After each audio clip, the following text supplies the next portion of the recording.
Las Islas Marías.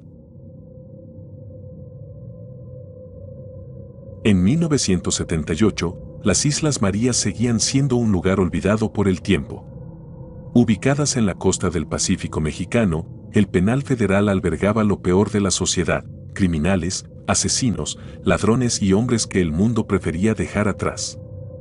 No era raro escuchar historias de horror y locura en esas paredes viejas, historias que la mayoría de los guardias descartábamos como simples mitos de prisioneros desesperados.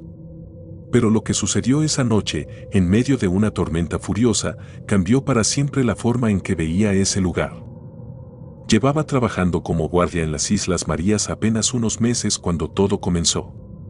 Había escuchado a los presos susurrar acerca de una presencia en la cárcel, una figura femenina que se movía entre las sombras en la noche. Me lo tomé como lo que era: el delirio de hombres rotos, atrapados en un lugar donde la esperanza venía en dosis escasas.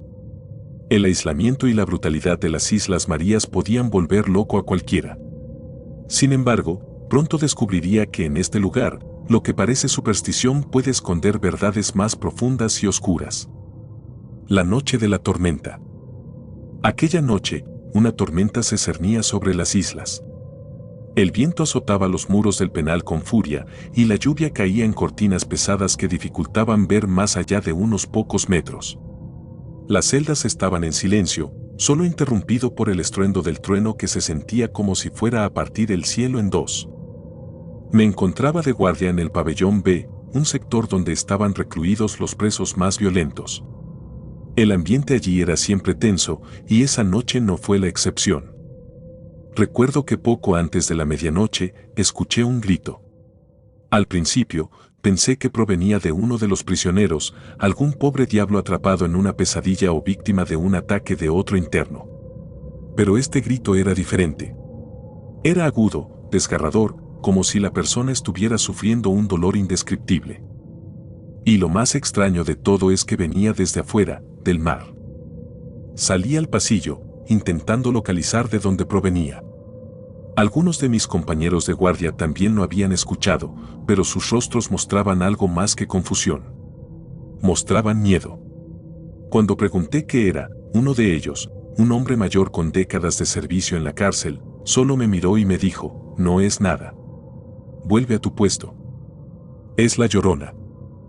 Había escuchado esa historia antes, una leyenda que hablaba de una mujer condenada a vagar por la eternidad, llorando por sus hijos perdidos.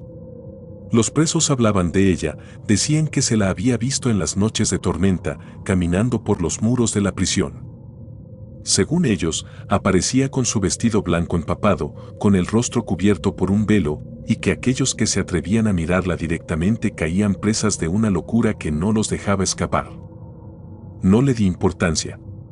Para mí, todo era parte del folclore local, las mismas historias que se contaban en cualquier lugar para asustar a los más crédulos.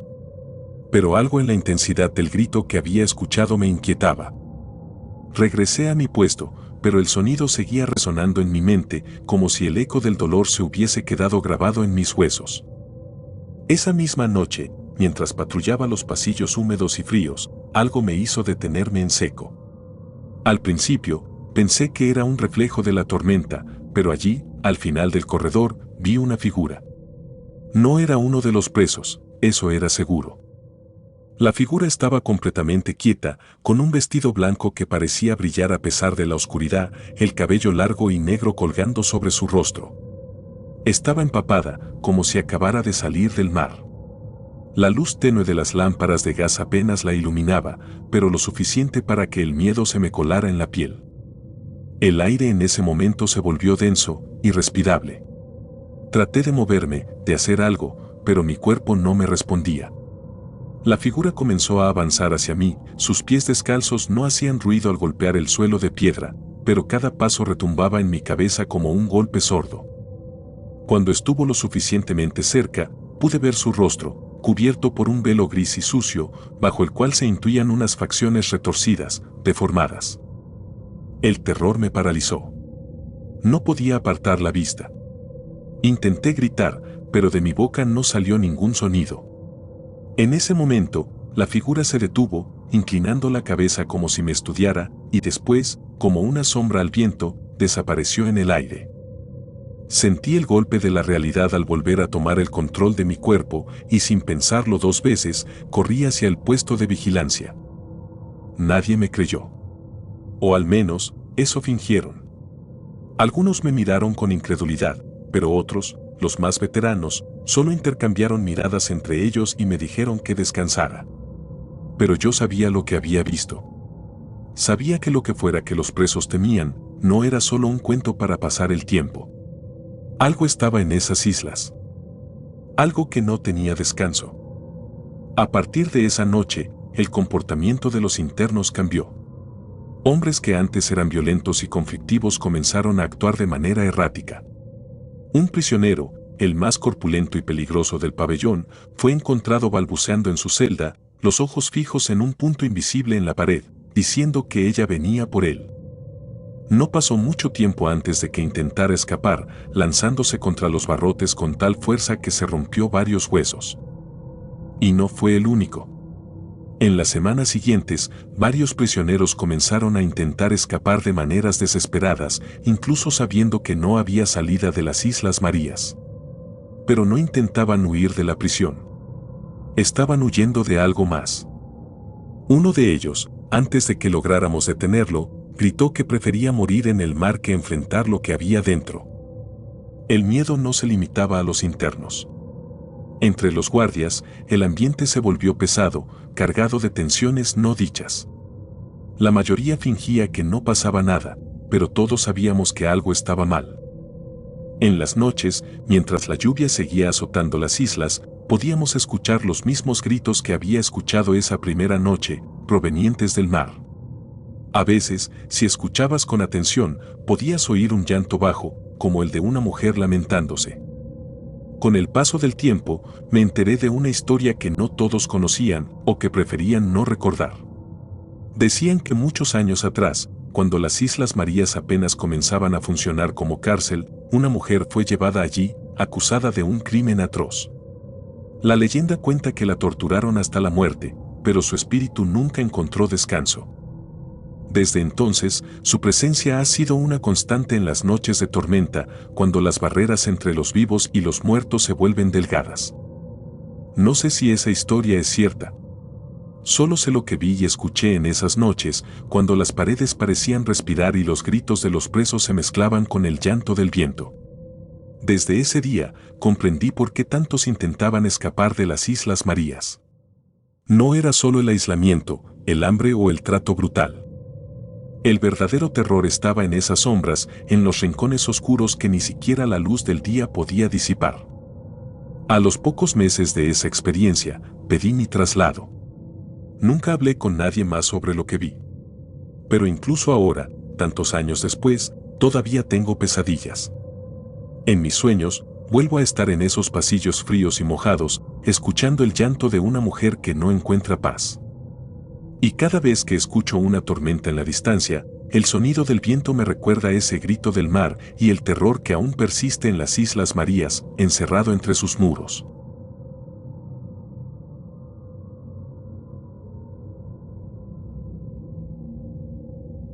El niño del reformatorio. Era 1955 cuando acepté el puesto como guardia nocturno en el reformatorio de Topo Chico, en Monterrey, un sitio destinado a jóvenes delincuentes.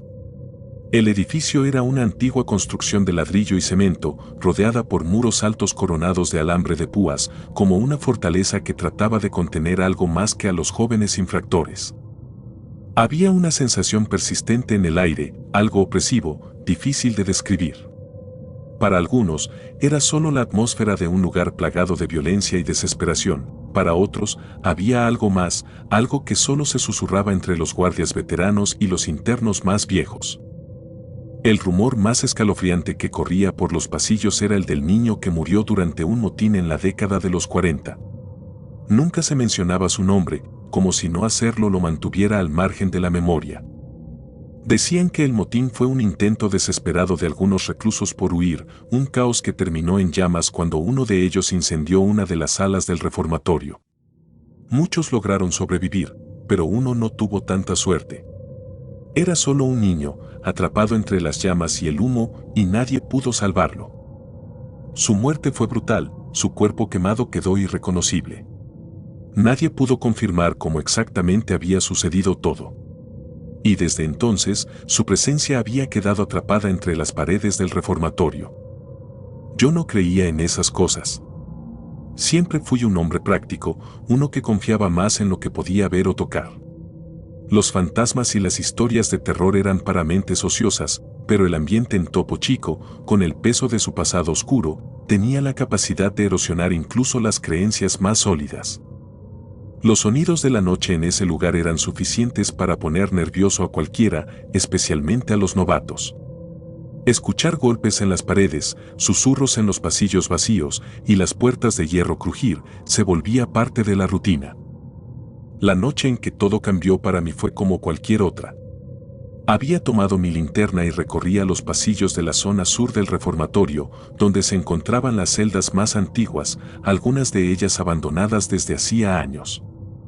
Ese sector estaba fuera de uso desde el incendio, con las paredes ennegrecidas por el humo y las puertas oxidadas que apenas se sostenían en sus bisagras. Nadie se acercaba mucho por allí, excepto en patrullas ocasionales como la mía.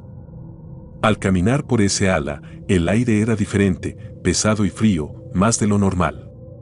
Fue entonces cuando lo escuché por primera vez, un llanto suave, casi ahogado, proveniente del fondo del pasillo. Me detuve en seco, pensando que tal vez alguno de los internos había logrado escabullirse hasta ahí, aunque era poco probable. Ese sector estaba clausurado y las puertas que lo conectaban al resto del reformatorio siempre estaban cerradas con llave. Avancé lentamente, con la linterna temblando en mi mano. El llanto persistía, y entre más me acercaba, más claro se hacía. Era un sonido que calaba hasta los huesos, como si algo o alguien estuviera sufriendo en silencio. Llegué a la puerta de una celda en particular, una que conocía bien, pues era la celda donde supuestamente había ocurrido la tragedia. La pintura se estaba descascarando de las paredes, y una capa de moho cubría el suelo. Pero lo que realmente llamó mi atención fue la sombra. Reflejada en la pared de esa celda, a la luz titilante de mi linterna, había una figura pequeña, encorvada, como si estuviera acurrucada en una esquina. Mi corazón se aceleró. Pensé, por un segundo, que mi mente me estaba jugando una mala pasada. La fatiga de tantas noches de guardia, el cansancio acumulado, tal vez era eso. Sin embargo, la sombra no se movía.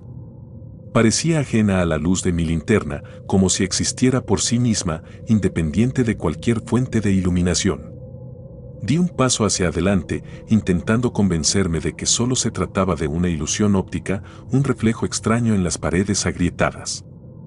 Pero entonces la puerta de la celda, que había estado cerrada durante años, se abrió lentamente con un crujido metálico. El frío que salió de esa celda fue como un golpe. Era un frío antinatural, diferente al de las noches invernales. Era helado, como si hubiera bajado varios grados de repente. Retrocedí instintivamente, pero algo me obligó a quedarme quieto, paralizado en mi lugar. Un terror primitivo me invadió, como si supiera, en lo más profundo de mi ser, que había cruzado un umbral que jamás debía haber cruzado. Dentro de la celda, la sombra seguía allí, acurrucada en la esquina, como un eco de dolor y sufrimiento. Pero no estaba sola. Sentí una presencia. Algo me miraba, lo sabía, aunque no podía verlo. La sensación de ser observado era tan intensa que era como si miles de ojos invisibles estuvieran fijos en mí. Mi respiración se volvió errática, mi cuerpo no respondía. Solo podía quedarme allí, congelado en el tiempo. Y entonces lo escuché de nuevo, pero esta vez no era solo un llanto. Era un susurro. Algo o alguien estaba hablando. No entendía las palabras, eran apenas murmullos, pero estaban llenos de angustia. El aire en la celda parecía vibrar y el frío se intensificó hasta el punto de que mis manos temblaban incontrolablemente. De alguna manera, supe que lo que estaba escuchando no pertenecía a este mundo. No recuerdo cuánto tiempo estuve allí, frente a esa puerta abierta. Todo parecía irreal, como si el tiempo se hubiera distorsionado, alargado de forma antinatural. Finalmente, el sonido cesó. La sombra desapareció de la pared como si nunca hubiera estado allí, y el frío empezó a disiparse, aunque la sensación de ser observado no se fue por completo. Salí de ese pasillo lo más rápido que mis piernas me permitieron. Sentía el peso de una mirada en mi espalda, como si algo me siguiera, pero no me atreví a voltear. Me encerré en la pequeña caseta de vigilancia donde, por primera vez en años, no me sentí seguro. Esa noche, no pude dormir. Cada vez que cerraba los ojos, veía la figura acurrucada en la esquina de la celda, el llanto resonaba en mis oídos, y el frío, ese frío indescriptible, parecía volver a rodearme. Desde esa noche, algo cambió. Nunca más pude pasar por ese ala del reformatorio sin sentir la presencia de algo que no pertenecía a este mundo. Incluso cuando estaba lejos de ese pasillo, sentía una sombra siempre cerca, observándome, acechando, como si el reformatorio me hubiera marcado de alguna manera, como si esa entidad hubiera dejado una parte de sí en mí. Los días se convirtieron en semanas y las semanas en meses, pero esa sensación nunca se fue del todo. Había noches en que despertaba sobresaltado, seguro de que algo estaba en mi habitación, aunque al encender la luz no había nada. Sin embargo, sabía que estaba allí, esperando, mirándome desde algún rincón oscuro. Dejé el trabajo en Topo Chico unos meses después de esa experiencia. No pude soportarlo más. Pero aún hoy, años después, sigo sintiendo esa presencia. A veces, en la oscuridad de mi casa, siento una mirada fija en mí y un frío inexplicable me envuelve. Me consuelo diciéndome que son solo recuerdos, que no hay nada allí. Pero en el fondo sé la verdad. Desde esa noche, nunca he vuelto a dormir sin sentir que alguien, o algo, me observa. Y aunque lo niegue, sé que el niño que murió en ese motín sigue atrapado en las sombras de Topo Chico, buscando una forma de salir, de ser escuchado. Y temo que, de alguna manera, haya encontrado un vínculo conmigo. Porque en lo más profundo de la noche, cuando el silencio es absoluto, a veces creo escuchar un suave llanto. Y sé que no es un sueño.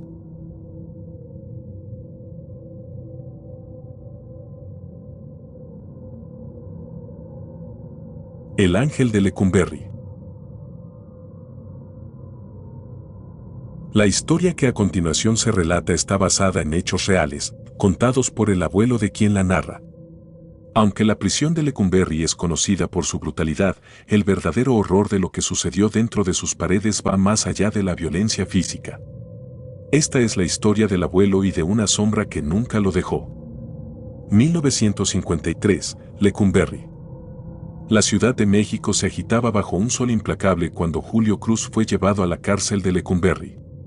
Acusado de un delito que siempre negó haber cometido, había aprendido rápidamente que la justicia era un lujo en aquellos años. Lecumberri no era solo una prisión, era una tumba en vida para aquellos que cruzaban sus puertas de hierro. Un lugar donde la esperanza se desvanecía y los hombres se convertían en sombras de sí mismos. El abuelo de Julio, quien solía sentarse junto a la chimenea en las frías noches de invierno, le contaba sobre los días que pasó en esa prisión como si fueran cicatrices en su alma.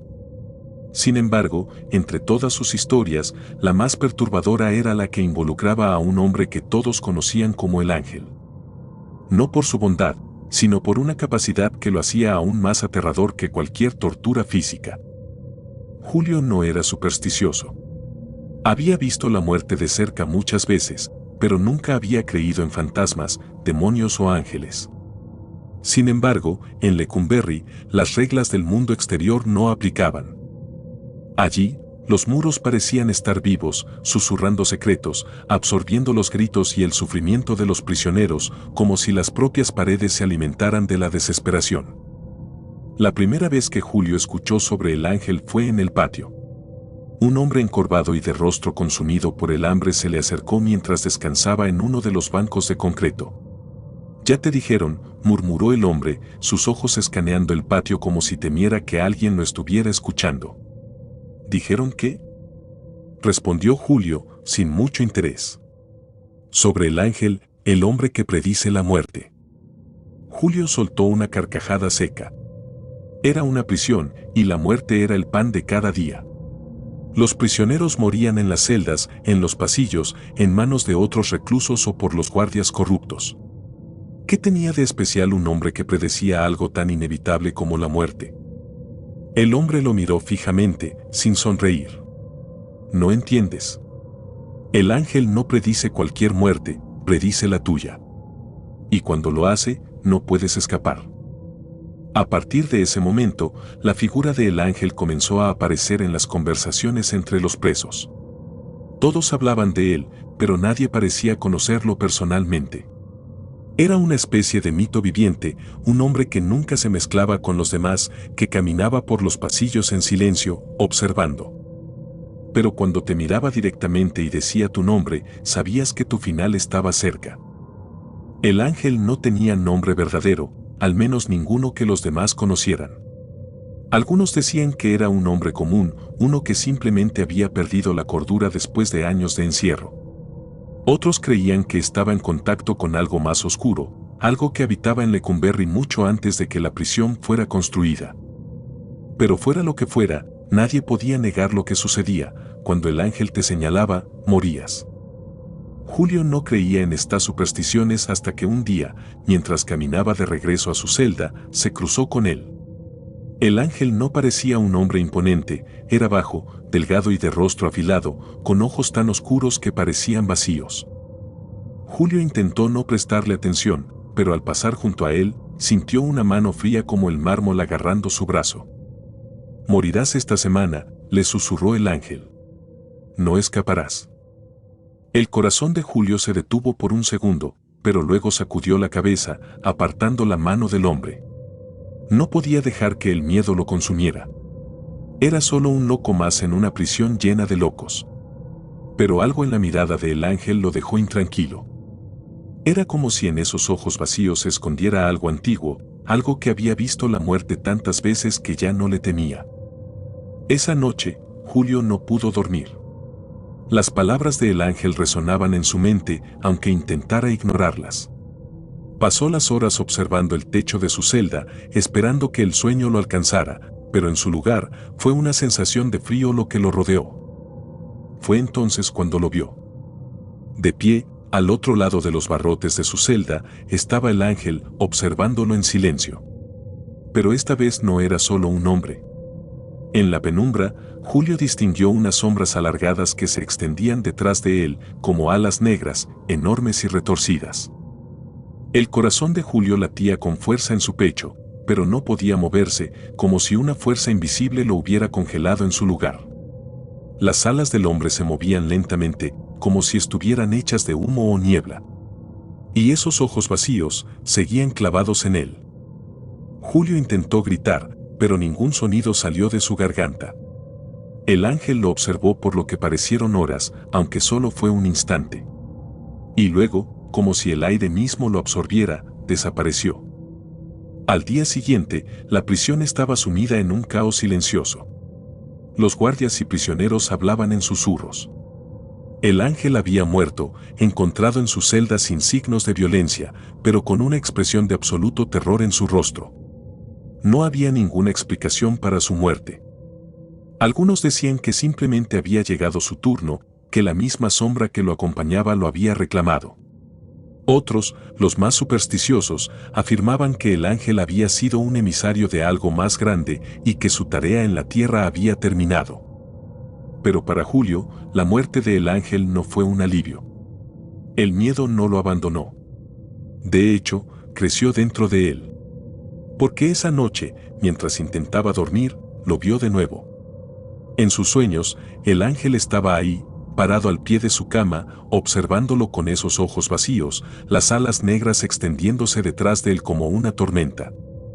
Julio fue liberado meses después, cuando la corrupción y los movimientos de poder dentro del sistema lo favorecieron. Volvió a la vida fuera de las paredes de Lecumberri, pero nunca fue el mismo. Siempre estaba mirando por encima de su hombro, esperando ver esas alas negras en la oscuridad.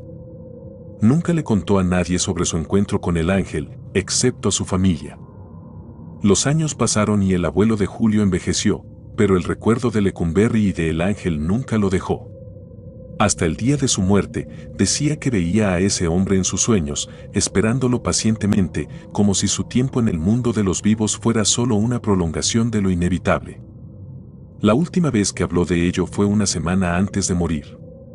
Lo vi anoche, le dijo a su hijo. El ángel sigue esperándome. Nadie tomó en serio sus palabras, pensaron que eran delirios de un hombre mayor. Pero cuando falleció, lo encontraron con la misma expresión de terror que el ángel había tenido el día de su muerte. El ángel de Lecumberri no era solo un hombre, ni una simple historia de prisión. Era la personificación del miedo, algo que trascendía las paredes de esa cárcel y perseguía a quienes lo veían, incluso después de su muerte. Julio murió creyendo que el ángel siempre había estado esperando llevárselo. Y quizás tenía razón.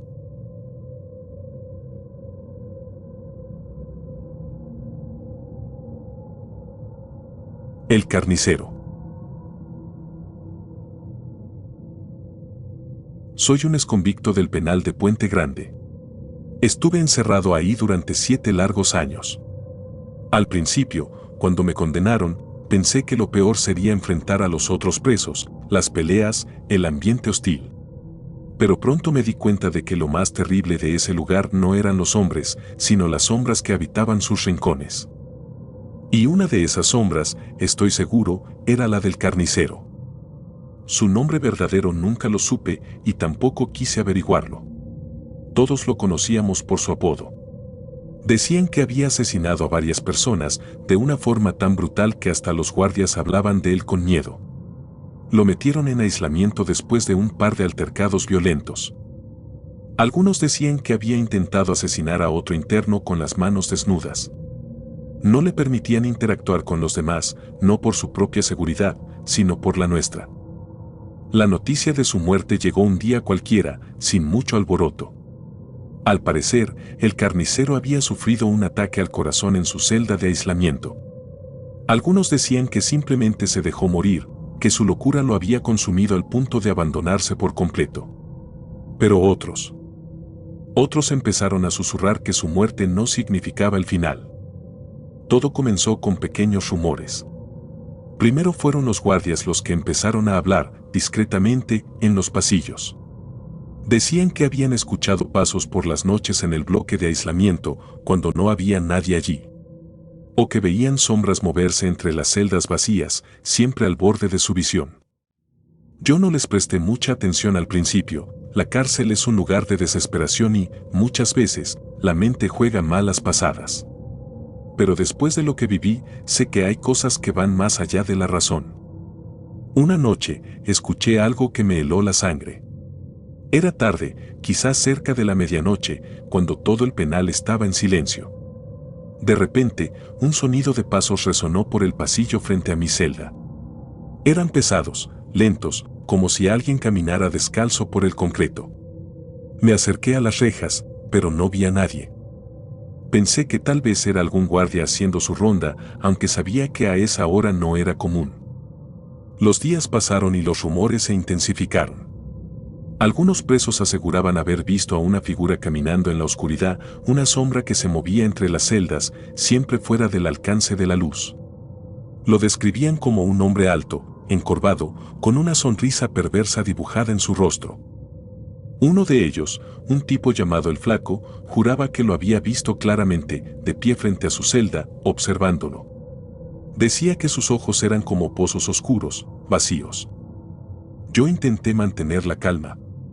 Sabía que el miedo podía desatar la locura en un lugar como Puente Grande. Pero una noche, el miedo me alcanzó.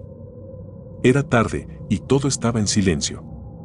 Me acosté en mi cama, intentando ignorar los pensamientos oscuros que se habían instalado en mi mente.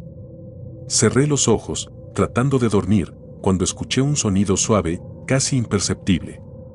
Al principio pensé que era el viento, pero rápidamente me di cuenta de que provenía de mi celda. Era el sonido de la cerradura abriéndose.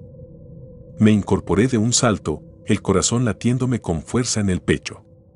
Mi celda estaba cerrada, y no había forma de que alguien la abriera sin que yo lo notara. Sin embargo, el sonido era inconfundible. Vi cómo la puerta de la celda, que normalmente estaba asegurada por dentro, se abrió lentamente, rechinando sobre sus bisagras oxidadas. Me quedé congelado. No sabía si debía moverme o quedarme quieto, pero algo me decía que no debía acercarme. Y entonces lo vi. Una sombra se movía en la oscuridad, justo fuera del alcance de la tenue luz que entraba por el pasillo. Era alta, encorvada, y aunque no podía distinguir su rostro, sentí una presión abrumadora, una presencia que me aplastaba el pecho con su simple existencia. Sabía quién era. El carnicero. No sé cuánto tiempo estuve allí, mirándolo. Todo mi cuerpo se sentía paralizado, como si su mirada, aunque invisible, me mantuviera en su lugar. Finalmente, la sombra se desvaneció y la puerta de mi celda se cerró de golpe, como si algo invisible la hubiera empujado con fuerza. A partir de esa noche, las cosas empeoraron. Durante las semanas siguientes, comencé a escuchar su risa. Era baja, casi un murmullo, pero inconfundible. A veces era durante la noche, cuando intentaba dormir, y otras veces incluso durante el día, en los momentos más tranquilos. No importaba qué tan alto fuera el ruido del penal, en algún punto siempre escuchaba esa risa. Comencé a dudar de mi cordura. A veces me preguntaba si todo era fruto de mi imaginación, si mi mente me estaba jugando una broma cruel después de tanto tiempo encerrado. Pero otros presos también lo mencionaban, susurrando entre ellos cuando los guardias no estaban cerca. Nadie quería hablar del carnicero en voz alta, como si su nombre tuviera algún poder oscuro, pero todos sabíamos lo que estaba pasando. Algunos de los más supersticiosos comenzaron a dejar ofrendas improvisadas en los rincones del bloque de aislamiento. Cigarrillos, trozos de pan, pequeñas pertenencias. Cualquier cosa para apaciguar al espíritu del carnicero. Los guardias, por su parte, hacían la vista gorda. Ellos también tenían miedo, lo veías en sus ojos, en la manera en que evitaban mirar las celdas vacías por las noches. Una noche, sin embargo, algo cambió. Había pasado semanas sin un solo momento de paz. Las apariciones eran cada vez más frecuentes y su risa más perturbadora. Pero esa noche fue diferente. Me desperté de repente, con el corazón martillándome en el pecho. Sabía que algo estaba mal. Sentí un frío intenso, uno que parecía emanar desde el suelo, subiendo por mi cama y hasta mis huesos. Me senté en la oscuridad, tratando de ver algo en el pasillo. Y ahí estaba, nuevamente. La sombra del carnicero, de pie frente a mi celda, mirándome. Esta vez, sin embargo, no se movió ni se desvaneció. Permaneció allí, observándome. Podía sentir su odio, su furia. Entonces, su boca se curvó en una sonrisa grotesca, una que parecía estirarse más allá de lo humanamente posible. El terror que sentí en ese momento no puedo describirlo. Sabía que lo que estaba viendo no era una alucinación. Lo que estaba frente a mí era real, aunque no debería serlo. El carnicero había muerto, pero su espíritu, o lo que quedaba de él, seguía caminando por los pasillos del penal. No sé cómo, pero encontré la fuerza para levantarme. Corrí hacia la puerta de mi celda y la empujé con todas mis fuerzas. Estaba abierta, lo que no debería haber sido posible. Salí corriendo al pasillo, sin mirar atrás, sin importarme hacia dónde iba. Solo quería escapar de esa presencia, de ese mal que sentía cada vez más cerca. Corrí hasta que me encontré con uno de los guardias, que me detuvo y me llevó de vuelta a mi celda. Traté de explicar lo que había visto, pero no me creyó. Nadie lo hizo. Me dejaron en confinamiento solitario durante varios días, diciendo que había perdido la cabeza. Tal vez tenían razón. Ahora, años después, estoy fuera de Puente Grande. He intentado rehacer mi vida, olvidar lo que viví en ese lugar. Pero algunas noches, cuando el mundo está en silencio y las sombras parecen moverse por mi habitación, escucho su risa de nuevo. Baja, casi imperceptible. Pero sé que está ahí. El carnicero nunca se fue, y nunca me dejará en paz. No sé si lo que vi fue real o solo el eco de mi culpa, de los años que pasé en ese infierno. Pero lo que sí sé es que, en Puente Grande, hay más cosas de las que se ven a simple vista. Cosas que acechan en la oscuridad, esperando a que alguien las escuche. O las vea. Y yo las vi.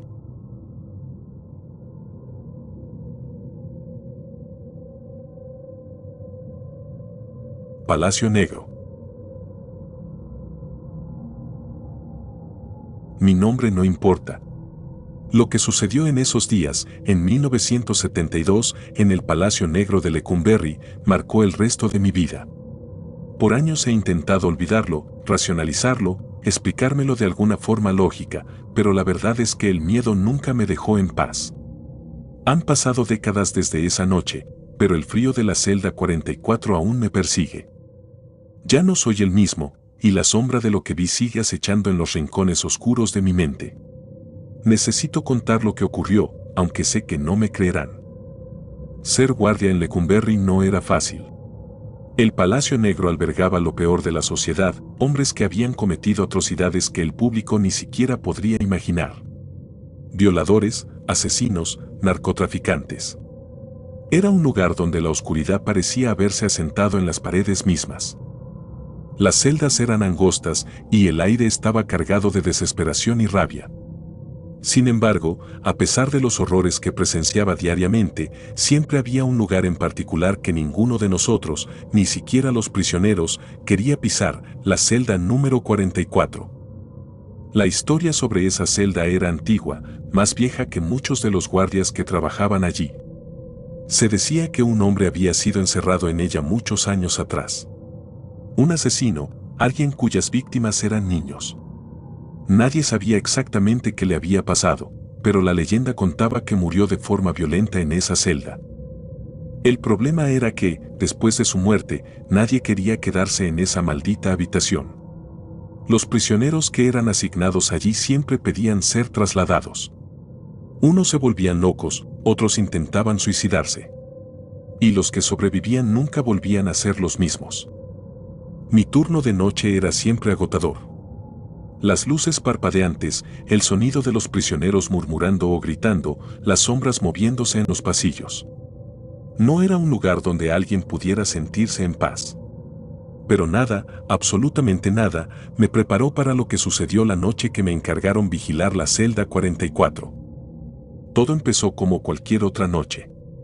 Los prisioneros ya estaban encerrados y los pasillos permanecían en silencio, salvo por algún que otro gemido lejano o el sonido del metal oxidado. Me habían advertido sobre esa celda antes de tomar mi puesto. Mis compañeros siempre hablaban en voz baja sobre lo que había ocurrido en esa habitación, pero yo no creía en historias de fantasmas. Pensaba que todo era una exageración, algo para asustar a los nuevos. Hasta esa noche. A eso de las 2 de la madrugada, el frío comenzó a colarse por los pasillos. Era inusual, ya que Lecumberri, con su arquitectura de piedra y metal, siempre era sofocante. Me acerqué a la celda 44 casi sin pensarlo, como si algo más estuviera guiando mis pasos. Cuando llegué frente a ella, sentí una presión en el pecho, una incomodidad que no había experimentado antes. Estaba cerrada, como siempre, y no había indicios de que alguien hubiera estado allí. Sin embargo, algo estaba mal. Mientras permanecía parado frente a la puerta, escuché un sonido. Un susurro. Al principio pensé que algún prisionero había logrado escaparse y estaba escondido dentro, pero la idea era ridícula, nadie podía entrar en esa celda sin que lo supiéramos.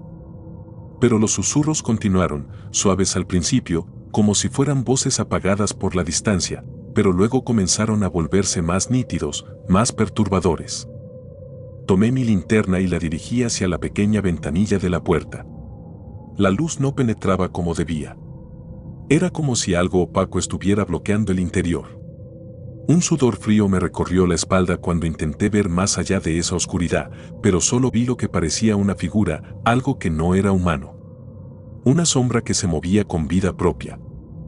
Me quedé paralizado por unos segundos, mi mente intentando racionalizar lo que estaba viendo. Entonces, escuché los gritos. Venían de todas partes, como si docenas de voces diferentes gritaran a la vez. El sonido era insoportable, llenando cada rincón de mi cabeza, y, sin pensarlo, abrí la puerta. El aire dentro era denso, pesado, y el frío se intensificó. La figura seguía allí, pero no era un prisionero, ni algo que pudiera entender. Era una sombra, una presencia que ocupaba el espacio pero no tenía forma definida. No tenía ojos, pero sabía que me estaba mirando. De repente, la puerta se cerró detrás de mí con un golpe seco. Traté de moverme, pero no podía.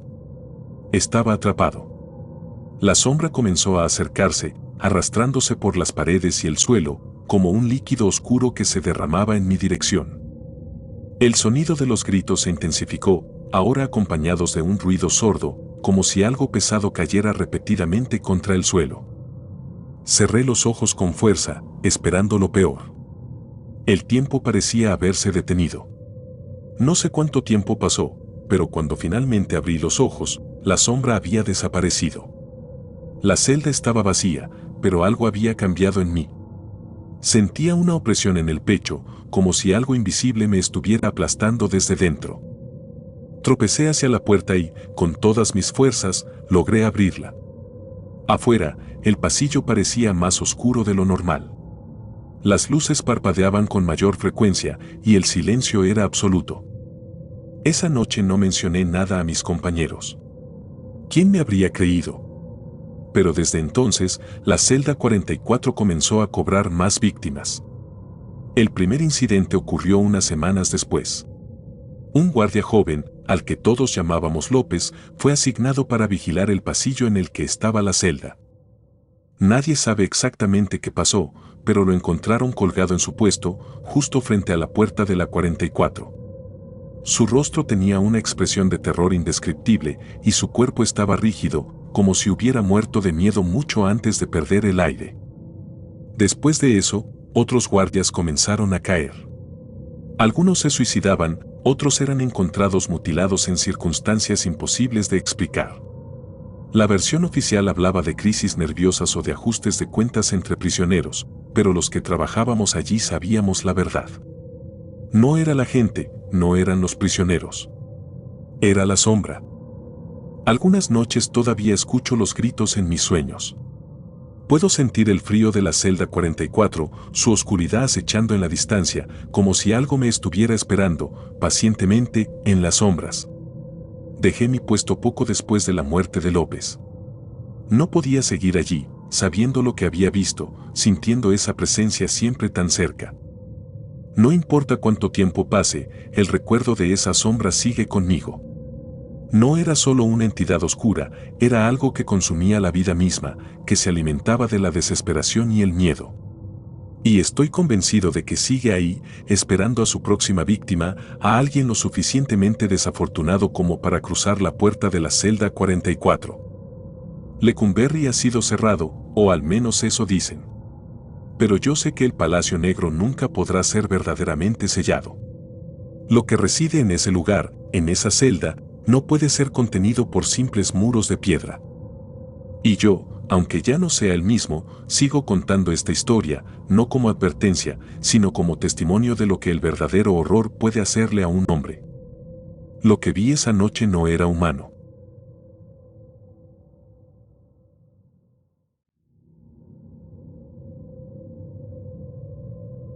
La penitenciaría.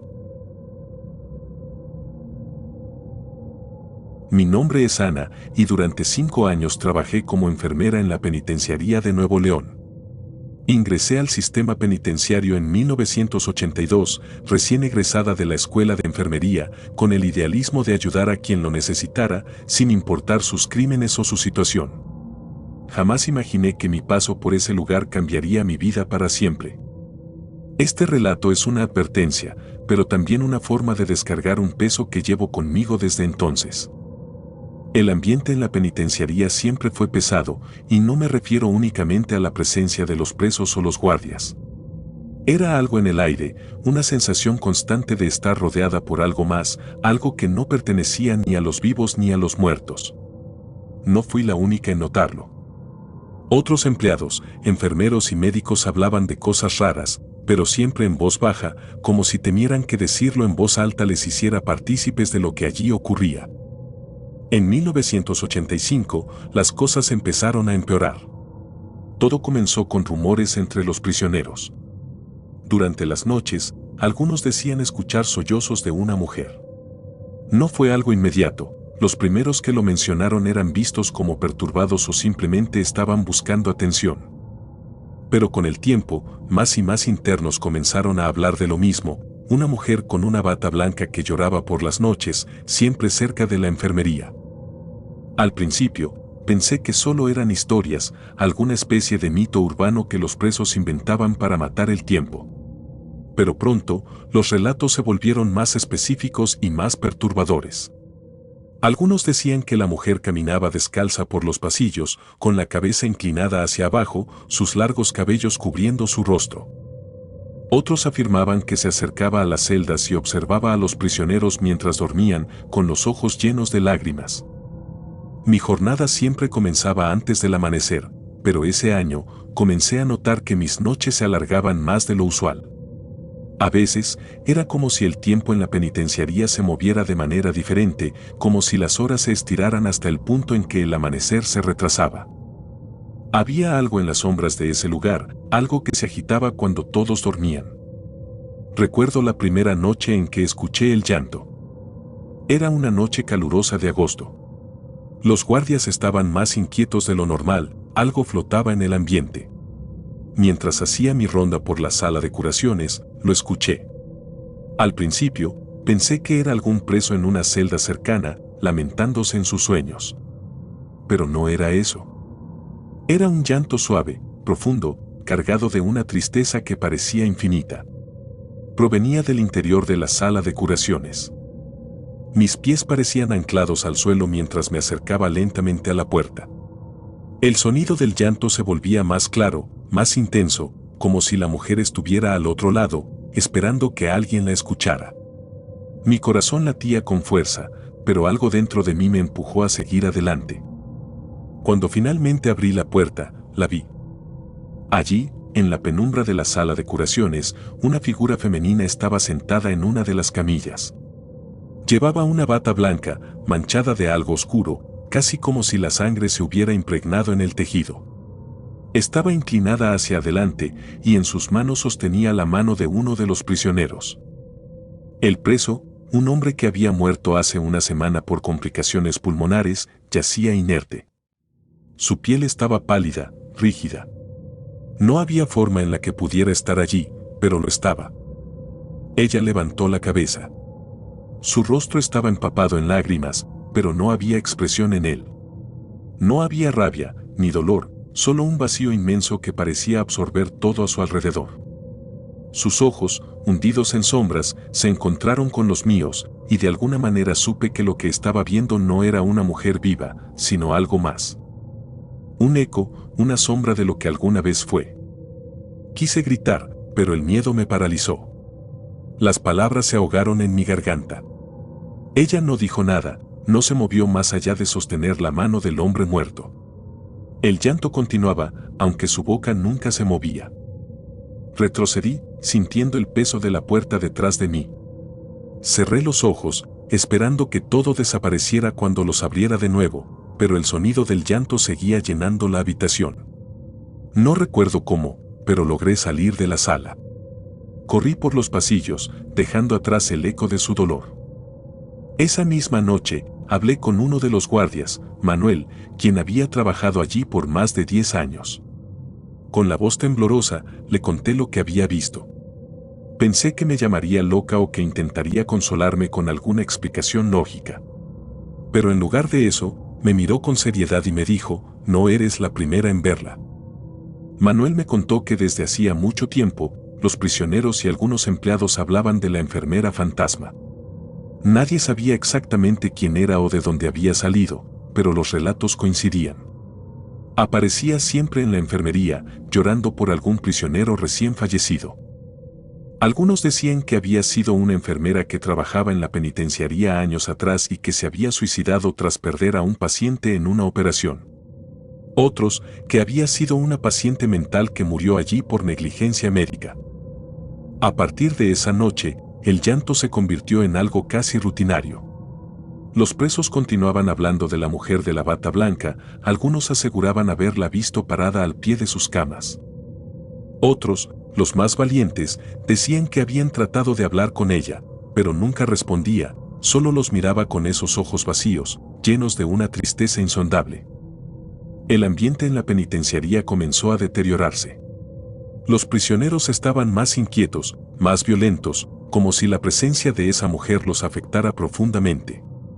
Los guardias también parecían más tensos, más propensos a perder la paciencia. Nadie hablaba directamente de lo que estaba ocurriendo, pero todos sabían que algo estaba muy mal. Hubo una noche en particular que marcó el final de mi tiempo en ese lugar. Era diciembre, una de las noches más frías que recuerdo haber pasado en la penitenciaría. El ambiente estaba cargado, como si una tormenta eléctrica se avecinara, pero el cielo estaba despejado. Mientras hacía mi última ronda de la noche, el llanto regresó. Esta vez, era más fuerte, más desesperado. Me detuve frente a la sala de curaciones, el lugar donde todo había comenzado para mí. Sabía que no debía entrar, pero algo me empujaba. Una fuerza que no comprendía me hacía avanzar, aunque mi mente gritaba lo contrario. Abrí la puerta lentamente, y allí estaba ella, pero no estaba sola. Esta vez, la figura de la mujer no estaba llorando. Estaba de pie, al pie de la cama de otro prisionero que había muerto esa misma tarde. A su lado, varias sombras se movían en la penumbra, formas que no pude discernir completamente, pero que claramente no eran humanas. Parecían danzar alrededor de ella, como si estuvieran celebrando su dolor. Mi respiración se cortó cuando una de esas sombras se volvió hacia mí. No tenía rostro, solo era una masa oscura y densa, pero sentí que me estaba mirando, evaluando. El llanto de la mujer se detuvo de repente, y en ese momento supe que no debía estar allí. Corrí. Corrí como nunca lo había hecho en mi vida. Dejé atrás la sala de curaciones, las sombras y el eco de su tristeza. Esa fue la última noche que trabajé en la penitenciaría de Nuevo León. Desde entonces, nunca he podido borrar esa imagen de mi mente. Los sollozos de la mujer, las sombras que la rodeaban y el vacío en sus ojos. Nadie volvió a hablarme de ella, y no he vuelto a poner un pie en ese lugar. Pero a veces, en mis sueños, la veo de nuevo, parada al pie de mi cama, con lágrimas que parecen no tener fin. Lo que vi en esa penitenciaría no puede explicarse fácilmente. Tal vez era el peso de tantos crímenes, tanto sufrimiento, acumulado en un solo lugar. O tal vez hay cosas en este mundo que simplemente no podemos entender. Sea lo que sea, aprendí una cosa: no todas las almas descansan en paz.